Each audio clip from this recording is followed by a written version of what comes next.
تو یزید ابن معاویہ کا ایفیکٹ جو مسلمانوں پہ ہوا ہے وہ غلام القادیانی سے بہت بڑا ہے. پوری امت دو ٹکڑے ہو گئی ہے. یہ تو ایک چھوٹا سا فرقی بن کے لادا ہوئی ہے نا, تو پوری امت میں درار ڈال گئی. اس کا آپ کیا کریں گے؟ تو یزید ابن معاویہ پہ آپ لعنت کرنے کے بجائے اتنی دیر فضائل اہل بیت بیان کریں. باقی اعلیٰ حضرت امام اعظم بریلوی صاحب کا فتویٰ ہے, بریلویوں کے لیے عرض کیا ہے, وہ کہتے ہیں ہم یزید پہ لعنت نہیں کریں گے, لیکن جو لعنت کرے گا اسے روکیں گے بھی نہیں.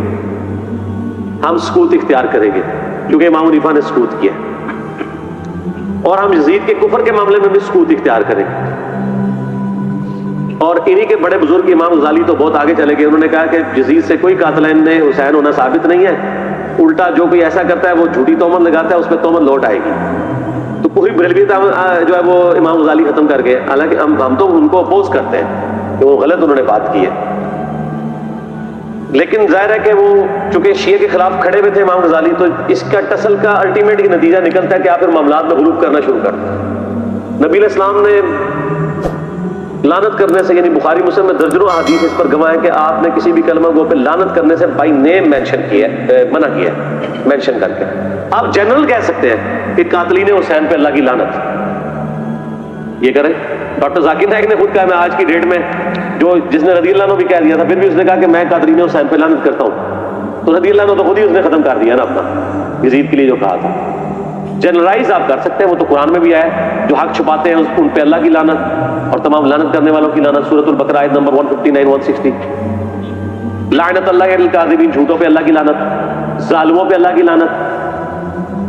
صحیح مسلم میں حدیث ہے جو اہل مدینہ کو ڈرائے دھمکائے اس کو اللہ تعالیٰ پگھلا دے گا. موجم کبیر طبرانی میں اس کو سپٹ میں حدیثیں ہیں کہ اس پہ اللہ کی لعنت, تمام فرشتوں کی لعنت, تمام لعنت کرنے والوں کی لعنت. صحیح مسلم میں حدیث ہے جو مدینے میں بدعت کو داخل کرے اس پہ اللہ کی لعنت, اللہ کے فرشتوں کی لعنت اور تمام لعنت کرنے والوں کی لعنت. تو اس طرح جنرلائز آپ فارمولے کے طور پہ تو کہہ سکتے ہیں, بائی نیم مینشن کر کے لعنت کرنے کی ضرورت نہیں, لیکن اس کا یہ مطلب نہیں کہ وہ لعنت کا مستحق نہیں ہوا.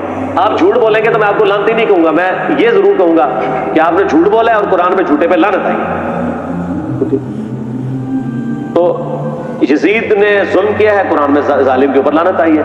یزید نے فساد فی الارض کیا ہے, واقعہ حرہ کی شکل میں, خانہ کعبہ پہ چڑھائی کی شکل میں, اور سب سے بڑھ کر کربلا کی شکل میں, تو وہ لعنت کا مستحق ہو گیا فساد فی الارض کی وجہ سے خود بخود. لیکن آپ خود مینشن کر کے نہ کہیں, آپ جنرل یہ بات کریں. اور میں تو کہتا ہوں جتنا ٹائم ان لوگوں پہ ضائع کرنا ہے آپ غلطی ہائی لائٹ کر کے سائڈ پہ ہو جائیں, فضائل اہل بیت بیان کریں. جس طرح ہم برادران یوسف کی غلطی ہائی لائٹ کرتے ہیں قرآن کی روشنی میں, اور آج تک مثالیں دی جاتی ہیں, لیکن آپ برادران یوسف پہ لعنت تو نہیں کر رہے, تو یہ کام نہ کریں.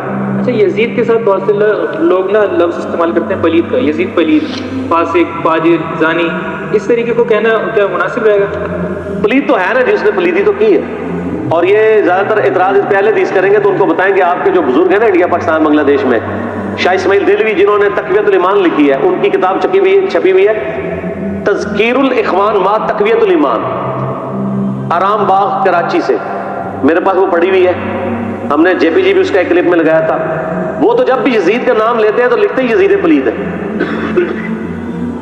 حتیٰ کہ انہوں نے جو حدیث مسند احمد میں ہے نا کہ ایک دوپہر عبداللہ ابن عباس نے خواب میں نبی علیہ السلام کو دیکھا کہ خون کی شیشی اٹھائی ہوئی ہے, پرانگدہ بال ہے, اور آپ صلی اللہ علیہ وسلم پریشانی میں کھڑے ہیں. تو وہ کہتے ہیں کہ میرے ماں باپ آپ پہ قربان, آپ کی حالت کس نے کی ہے؟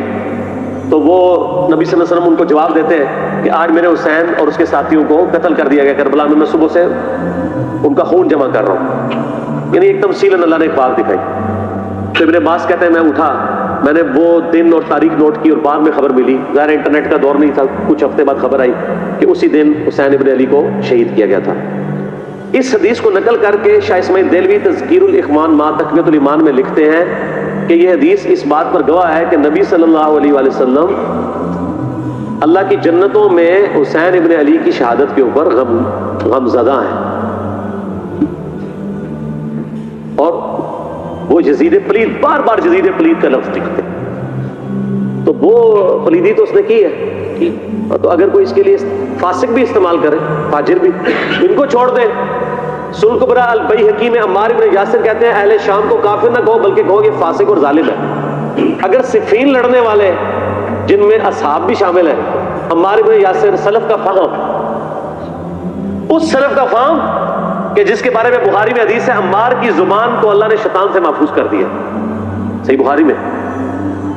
اس سلف کا فہم جس کے بارے میں حاکم میں مسند احمد میں حدیث ہے کہ عمار سر کے بالوں سے لے کے پاؤں کے ناخنوں تک ایمان سے پر ہے، وہ کہہ رہا ہے کہ اہل صفین کو کہو فاسق اور ظالم، کافر نہ کہو۔ اہل صفین اگر فاسق اور ظالم ہے، ان کا بچہ بچوڑا یزید تو کسی کھاتے میں نہیں آتا، ٹھیک ہو گیا۔